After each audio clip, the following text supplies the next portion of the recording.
I like to go figure skating. I once brought my kids to the ice rink, and I paid good money to see them fall flat on their face. And I said to myself, gee, I could save some money by simply learning how to ice skate myself and teaching my kids how to ice skate.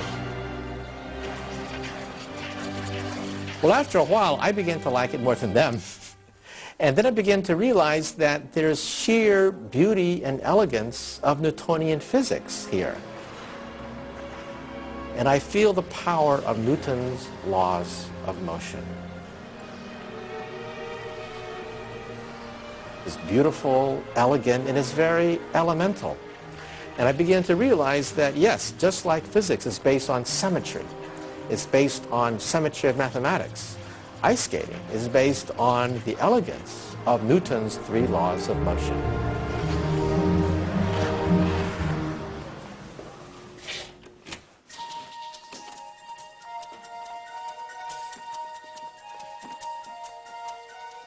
In nature, we often see a left hand and a right hand that work in synchronization.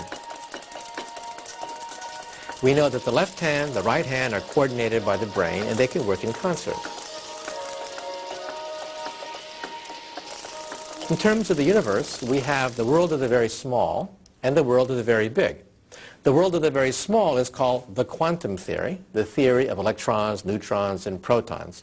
But we also have the theory of the very big, the theory of relativity, the theory of Einstein, the theory of big bangs and black holes and curved space-time. The problem is, and this is the fundamental problem in all of physics, the left hand and the right hand don't coordinate. They don't like each other. They're based on different physical principles. They're based on different mathematics. They're not compatible.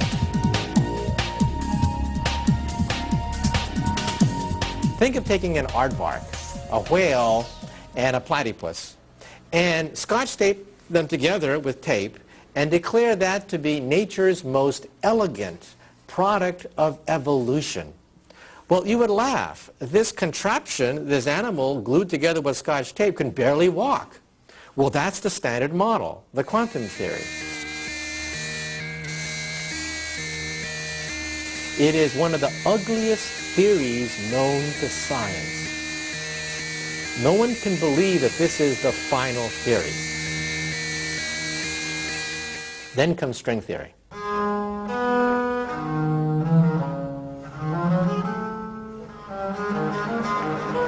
The history of science is often the history of paradigm shifts. The world before Copernicus was the world of magic. It was the world of superstition and demons. It was the world of, quote, common sense. Common sense said that the sun rises and it goes around the earth. Copernicus was an old, dying man when he wrote down his greatest work challenging the orthodoxy of the church. Copernicus was no fool. He knew that if he had published his work about the fact that the earth goes around the sun, he'd be tortured.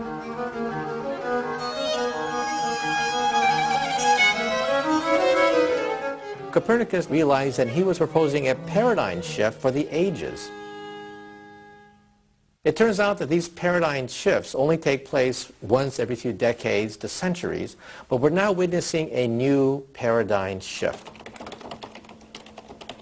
The world we see around us, the world we can touch, the three-dimensional world of atoms and molecules, is now being replaced by a world where we have vibrating strings moving in 10-dimensional hyperspace.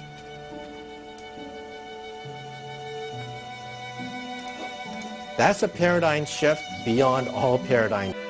We're now shifting away from simply looking at the earth going around the sun to a universe where we're now literally leaving the universe of the sun and the earth altogether and going into hyperspace.